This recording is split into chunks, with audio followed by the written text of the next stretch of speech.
오늘 말씀은 마태복음 7장 24절에서 29절 말씀을 사용하여 예수님의 말씀을 듣고 행하는 자입니다. 과학이 발전하면 할수록 그리고 삶이 편안할수록 무신론 즉 하나님이 없다고 생각하는 것 같습니다. 그래서 시편 기자는 시편 14편 1절에서 어리석은 자는 그의 마음에 이르기를 하나님이 없다 하는도다. 그들은 부패하고 그 행실이 가증하니 선을 행하는 자가 없도다고 했습니다. 사람의 생활이 풍요로우면 신은 있는가에 대한 관심이 있어야 하지만 관심이 없습니다.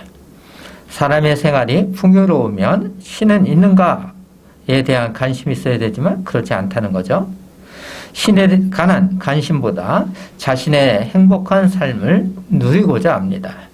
하나님이 없다고 생각하는 시대라도 하나님께서는 지금도 만물 위에서 당신님께서 천지창조하신 만물 안에서 역사하시고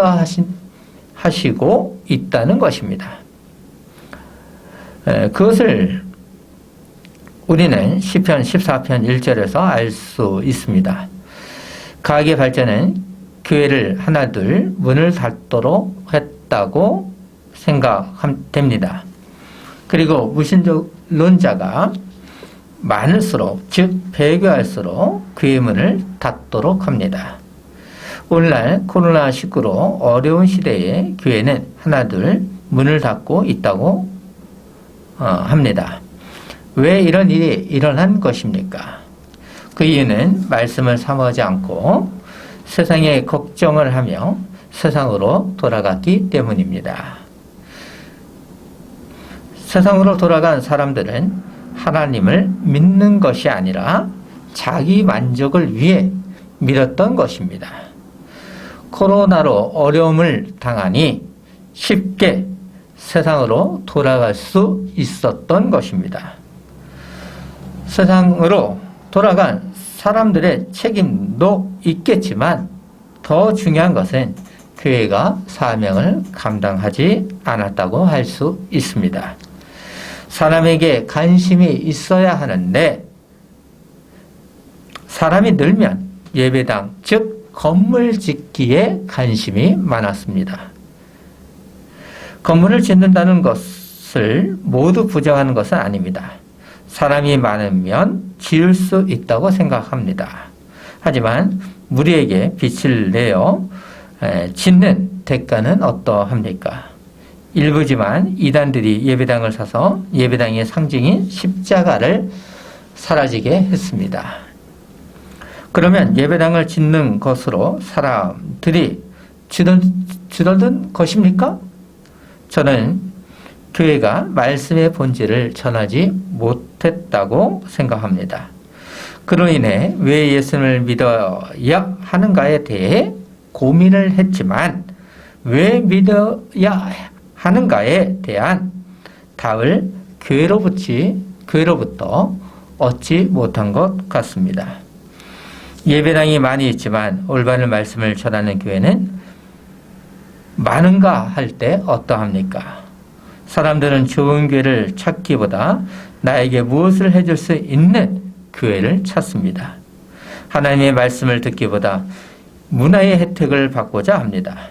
가까운 예배당보다 먼 곳이라도 나에게 혜택을 줄 수 있는 교회를 찾습니다. 교회는 하나님의 말씀을 전하며 공동체의 삶으로 의와 희락과 평강으로 삶을 생활하는 하나님 나라의 기관입니다. 이것을 알지 못하기 때문에 나를 즐겁게 해주는 교회를 찾고자 합니다. 교회는 정직한 마음으로 신앙생활을 해야 하는데 가라지가 많으므로 세상과 같은 기업으로 변질하는 것 같습니다. 이런 시대의 교회는 다시 종교개혁의 정신으로 되돌아가야 합니다. 초대교회처럼 말씀으로 교회를 세워 나가야 합니다. 어려운 시대에 지팡이 교회는 말씀의 회복이 있을 수 있도록, 일어날 수 있도록 주님만 바라보며 구하고 찾고 두드려야 합니다. 두드리며 아버지께 간구해야 합니다. 말씀을 사모하는 우리는 지난주 말씀을 기억해 보므로 오늘 말씀을 더 알아가도록 하겠습니다. 지난주 말씀은 좁은 문과 열매이었습니다. 예수님께서는 좁은 문으로 가라고 하셨습니다. 좁은 문으로 간다는 것은 열매를 안다는 것입니다. 좁은 문은 멸망의 길이 아니라 임마누엘과 동행하는 구원의 길입니다. 넓은 길은 편하지만 구원의 길이 아니라는 것입니다. 주님을 믿는다는 것은 마귀가 유혹하고 시험하는 넓은 길이 아니라 주님과 동행하는 좁은 문의 삶을 생활하며 하나님 나라의 열매를 맺습니다. 넓은 길로 유혹하며 그 길은 영생이라고 하는 자들은 하나님을 믿지 않습니다. 그것을 아시기에 주님께서는 열매로 안다고 하셨습니다. 오늘날 많은 교회가 있지만 참된 교회를 찾기는 쉽지 않습니다. 온갖 거짓으로 난무하는 시대에 가짜가 진짜보다 더 좋은 것처럼 보입니다. 가짜가 진짜를 분별하기가 쉽지 않습니다. 그렇기 때문에 사람들은 유혹을 당하며 넓은 길로 갑니다. 넓은 길은 나에게 유익이 되는 것 같습니다. 넓은 길로 가면 세상에서 성공하는 것 같습니다. 이런 시대에 주님께서는 그들의 열매를 보아 알리라고 하시므로 구원의 길로 인도하십니다. 서로 주여 주여라고 하지만 진실한 교회는 열매를 맺으며 좁은 문으로 가는 성도입니다. 진리를 위장하며 성공하는 것 같지만 하나님께서는 마지막 날 그들을 심판하십니다. 참된 교회는 예수님의 말씀을 듣고 행하는 자입니다. 이것을 알기 위해 오늘 말씀을 강설로 듣도록 하겠습니다. 예수님께서는 좁은 문과 열매로 알리라는 말씀을 마무리하면서 당신님의 말씀을 듣고 행하여야 한다는 사실을 말씀하여 주셨습니다. 이 사절을 보시면 그러므로 누구든지 나의 이 말을 듣고 행하는 자는 그 집을 반석 위에 지은 지혜로운 사람 같으니 라고 하셨습니다. 예수의 말씀을 듣고 행하는 성도는 집을 반석 위에 지은 지혜로운 사람과 같다고 하십니다.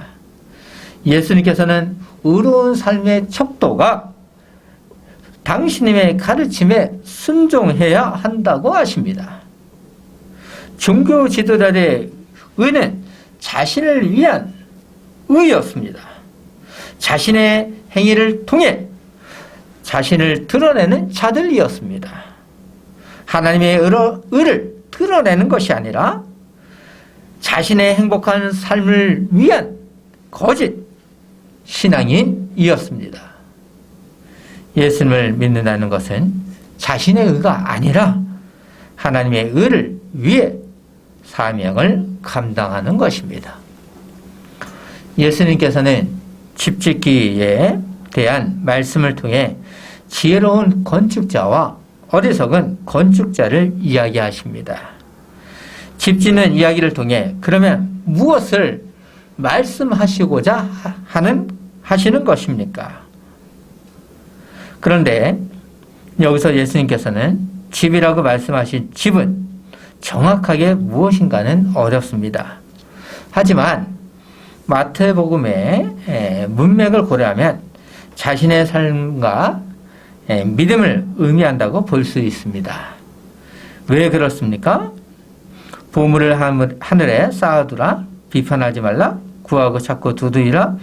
좁은 문과 열매는 포괄적인 의미에서 삶과 믿음이라고 할 수 있습니다. 자신의 믿음과 삶의 열매를 참되게 맺지 못하면 반석 위에 집이 아니라는 것입니다. 하나님 나라의 집은 지은 것이 아니라 세상의 집을 지음으로 멸망하는 삶이 있었다는 것입니다. 하나님을 믿는 성도는 반석 위에 지은 집으로 주님의 말씀대로 신앙생활하는 견고한 신앙인이 되어야 한다는 것입니다. 다가올 심판으로 알면서도 어리석은 건축가처럼 집을 짓는다는 것은 예수님의 말씀을 무시하는 것입니다.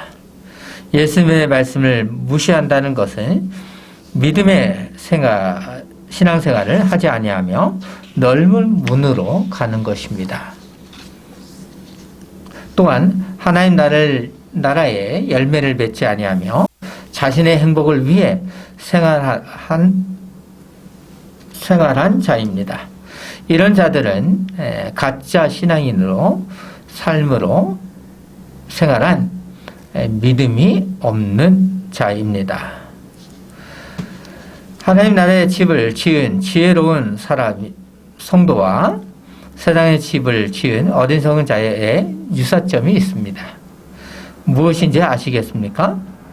둘 다 하나님의 말씀을 들었다는 것입니다. 그러면 순종해야 합니다. 하지만 어리석은 자는 순종하지 않고 믿음이 없는 신앙생활을 했습니다. 그 결과 결국 집이 무너지는 것입니다. 집이 무너진다는 것은 마지막 날에 심판받는다는 것입니다. 그렇게 되지 않도록 예수님께서는 하셨습니다. 경고의 메시지를 듣고도 돌이키지 아니하려면 세상의 삶으로 돌아가 자신을 위해 생활해야 합니다. 교회에서 신앙생활을 할 이유가 없다는 것입니다. 교회는 하나님의 말씀을 들으며 주님의 교회를 세워가고자 하는 신자들의 공동체입니다. 주님의 말씀에 순종할 필요가 없다면 왜 교회가 있어야 하는지 생각해 보아야 합니다. 그와 반대로 주님의 교회를 세워가고자 하는 신자들은 하나님 나라의 집을 짓기 위해 믿음과 생활로 사명을 감당합니다. 예수님의 가르침대로 실천에 옮기는 삶입니다. 우리는 예수님의 말씀처럼 지혜로운 사람입니까? 예수님의 말씀을 듣고 행하는 성도입니까? 좁은 문으로 가며 열매를 맺으며 사명을 감당하는 신자입니까? 주님의 말씀대로 하는 자는 하늘에 썩지 아니하는 반석 위에 지은 자녀입니다. 예수님의 말씀을 듣고 행하는 자는 집을 짓기 위해 어디에 주추를 반석 위에 두었습니까? 25절을 보시면 비가 내리고 창수가 나고 바람이 불어 그 집에 부딪히되 무너지지 아니하나니 이는 주추를 반석 위에 놓은 까닭이요입니다. 하나님 나라의 삶을 구현한 교회는 주추를 반석 위에 놓았습니다. 여기서 주추라는 것은 집을 짓기 위해 기둥 밑에 개는 돌을 의미합니다. 참된 교회는 세상의 것을 좋아하지 아니하며 하나님 나라의 보물을 쌓았다는 것입니다. 이 말을 들은 사람들은 무엇을 의미하는지 알았을 것입니다. 갈릴리 바다 주변의 모래는 지표면에서는 단단했습니다. 모래가 단단한 것은 집을 지을 수 있다는 의미입니다. 하지만 예수님께서 말씀하신 대로 비가 내리고 창수가 나고 바람이 불어 그 집에 부딪히되 무너지지 아니하니라는 말씀처럼 쉽게 무너졌습니다. 그것을 아는 자들은 주치를 세우기 위해 모래 표면에서 몇 미터 아래에 있는 반석까지 땅을 파서 집을 지었습니다. 이런 집은 비가 오더라도 무너지지 않았습니다. 예수님께서 주치를 놓은 교회는 아무리 비가 오고 창수가 나고 바람이 불어도 소용이 없습니다. 예수님께서 함께 하시기 때문입니다.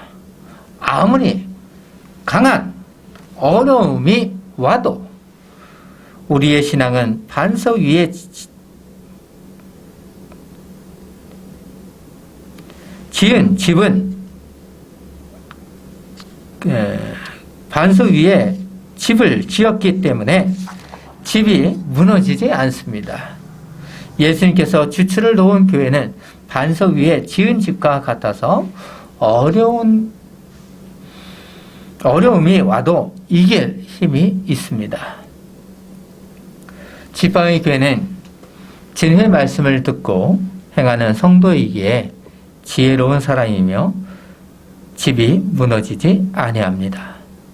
하늘의 소망을 두며 주의 길을 가기 때문에 주님께서 이길 힘을 주십니다.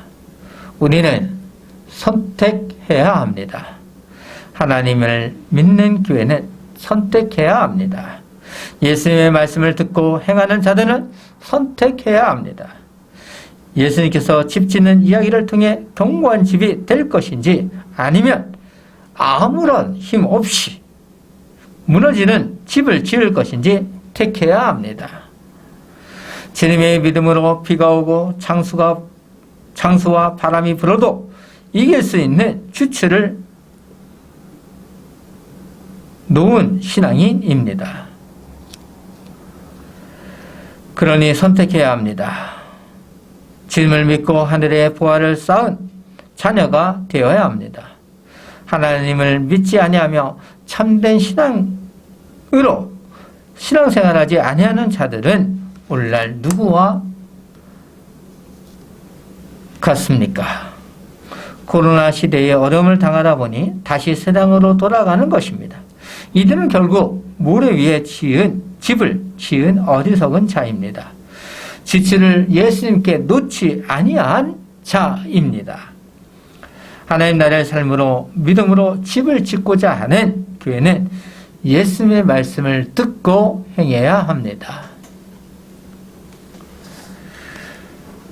지팡이 교회는 단순히 신앙의 견딤이라는 소극적 차원을 능가하여 시련을 극복하며 하나님 나라를 세워가는 성도가 되어야 합니다.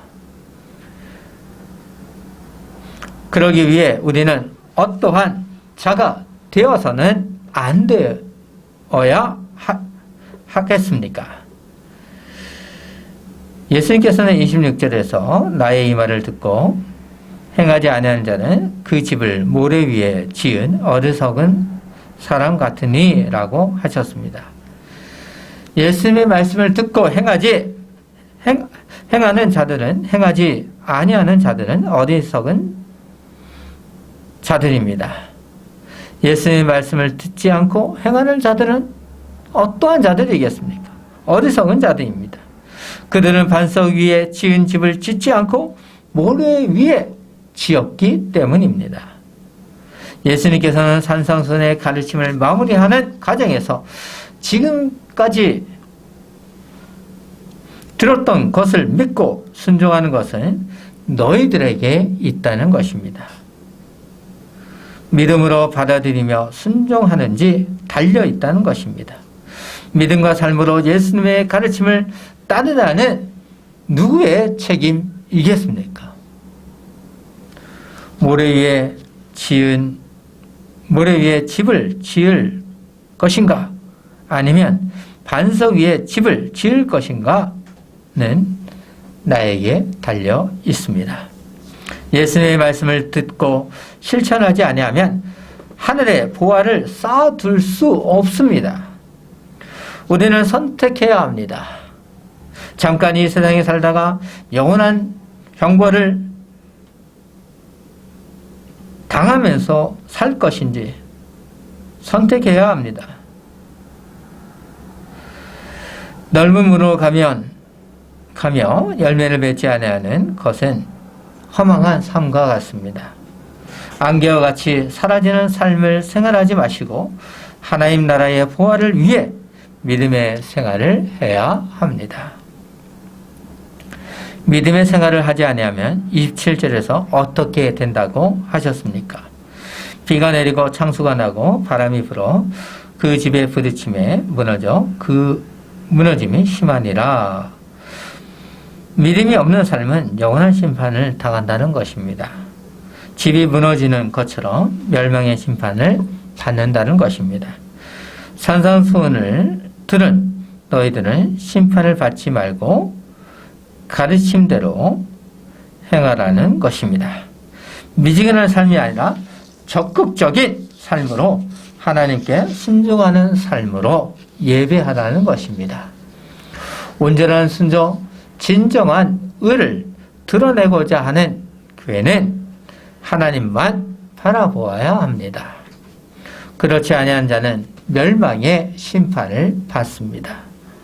지팡이교회는 심판을 받지 않도록 예수님의 말씀에 순종하며 삶으로 영광을 올려드리는 성도가 되어야 되기를 소망합니다. 산상수훈의 모든 말씀을 들은 자들은 어떠한 반응을 보였습니까? 28절을 보시면 예수께서 이 말을 마치심에 무리들이 그의 가르치심에 논란이었습니다. 예수님의 말씀을 들은 무리들은 놀랐습니다. 무리 속에서 사람들은 계속 웅성거리며 놀랐습니다. 예수님의 말씀을 듣고 긍정과 부정이 있었을 것입니다. 무리들은 예수님의 말씀에 순종했는지 알 수 없지만 그들은 선택해야 했습니다. 예수님의 말씀을 한 귀로 듣고 한 길로 흘려보내면 안 됩니다. 오늘날 우리도 같습니다. 하나님께서 특별하게 주신 말씀, 즉 성경을 믿고 순종하며 삶으로 하나님 나라를 구원해야 합니다. 이것이 믿음의 삶이요 반석 위에 지은 지혜로운 교회입니다. 예수님의 메시지가 지닌 초월적인 위력에 머리를 숙여야 합니다. 이것이 사람의 본분입니다. 사람들은 예수님의 가르침에 놀랐습니다. 종교 지도자들과 다른 차원이었습니다. 그래서 마태는 29절에서 어떻게 기록하고 있습니까? 이는 그 가르치는 것이 권위 있는 자와 같고 그들의 서기관들과 같지 아니함일러라. 예수님의 가르침의 내용과 방식은 무리도 상상할 수 없을 정도로 압도하는 권위가 있었습니다. 산상수훈의 메시지는 율법을 잘 알고 있다는 서기관들과 같지 않았습니다. 서기관들은 하나님의 말씀을 약화시켰지만 예수님의 가르침은 말씀의 회복이 있었습니다. 권위 있는 예수님의 말씀에 놀라는 것은 당연합니다. 하지만 그것에 머물러서는 안 됩니다. 예수님 영생의 말씀에 순종해야 합니다. 제사보다 더 귀한 것이 하나님의 말씀에 순종입니다. 길이요 진리요 생명이신 예수님의 말씀에 순종하며 하늘의 보화를 쌓을 수 있도록 해야 합니다. 마음의 능동적인 순종을 함으로 하나님 나라를 세우는 일에 헌신해야 합니다. 하나님 나라를 세우기 위해 우리는 성경의 가르침을 믿고 따라야 합니다. 종교 지도자들처럼 다른 것을, 즉 장로들의 전통을 전해서는 안 됩니다. 오직 하나님의 말씀으로 전할 때 복음이 심어질 수 있습니다. 유일한 영생의 길은 오직 예수 그리스도입니다. 서로 영생의 문이라고 하는 자들은 가짜입니다. 성경은 분명하게 메시아가 누구신가를 기록했습니다. 거짓이 난무하는 시대에 예수님께서는 당신의 말씀을 듣고 행하는 자가 참된 제자라는 것입니다. 예수님을 믿는다는 것은 집을 짓기 위해 반석 위에 추춧돌을 놓은 것과 같습니다. 예수님께서는 산상수훈의 마무리를 오늘 말씀으로 마무리하셨습니다. 다른 복음은 없다는 것입니다.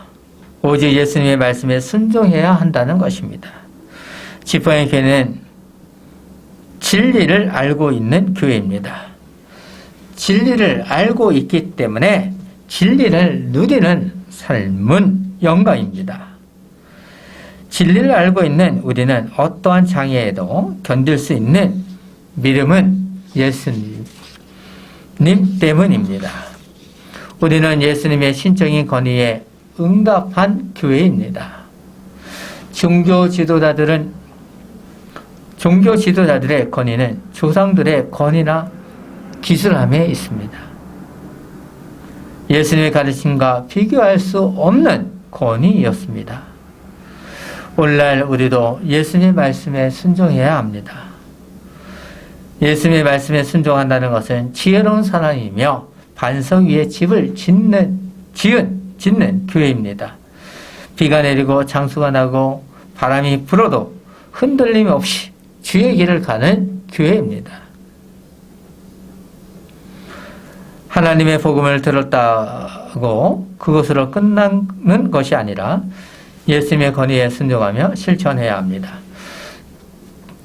듣기만 하면 안 됩니다. 그러니 은혜를 간구하며 하나님께 구하고 찾고 두드려야 합니다. 말씀을 들음으로 우리는 예수님을 닮아가며 점차 하나님의 백성다운 모습으로 성장하는 교회가 되기를 소망하며 기도로 마무리하겠습니다.